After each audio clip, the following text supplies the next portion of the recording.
Benvidos ao noso podcast especial sobre a vida e a obra de Luísa Villalta, a destacada escritora galega a que se dedica ao Día das Letras Galegas de 2024. Son Enrique Mallón e hoxe adentrarémonos no fascinante mundo desta autora, acompañados polos alumnos de cuarto da ESO. Luísa Villalta, nacida en A Coruña en 1957, foi unha figura crucial na literatura galega contemporánea. A súa obra, marcada pola sensibilidade e unha profunda conexión coa terra e a cultura galega, deixou unha pegada imborrable na historia literaria de Galicia. Para entender mellor a vida e a obra de Luísa Villalta, mergullémonos en algúns aspectos clave da súa traxectoria. Estades listos para esta viaxe literaria? Vamos a aprender máis sobre esta escritora tan importante. Perfecto. Empecemos por coñecer un pouco máis sobre os primeiros anos de vida de Luísa Villalta e como o seu entorno familiar e cultural moldaron a súa visión do mundo e a súa paixón pola escrita. Luísa medrou nun entorno rural, rodeada de beleza e a riqueza da natureza galega. Desde moi nova, demostrou un talento innato para as letras, inspirada polas historias que escoitaba da boca dos seus avós e pola tradición oral que caracteriza a cultura galega. Que interesante! A súa conexión coa naturaleza e tradición seguramente influíu na súa obra.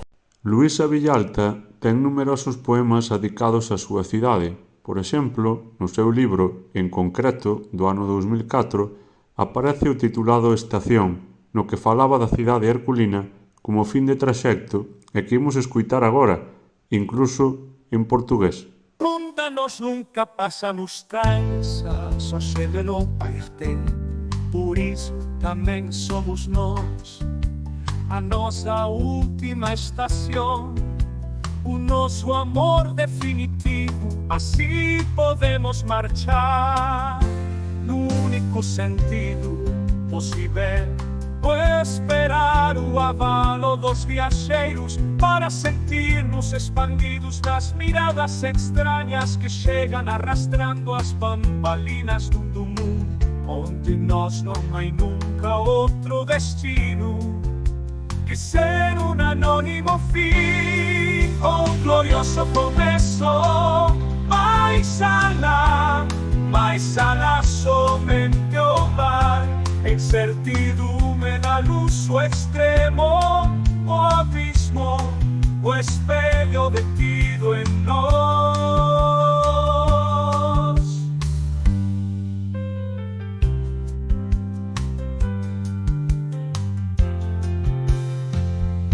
Exactamente, o legado de Luísa Villalta transcende as páxinas dos seus libros, sendo un faro de inspiración e unha testemuña da riqueza cultural de Galicia.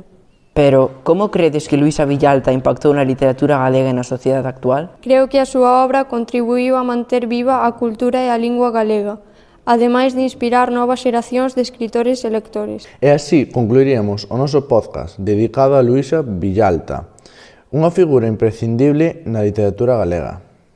Agardamos que esta aventura literaria fose do voso agrado e vos inspirase a explorar máis sobre o fascinante mundo das letras galegas. Ata a próxima!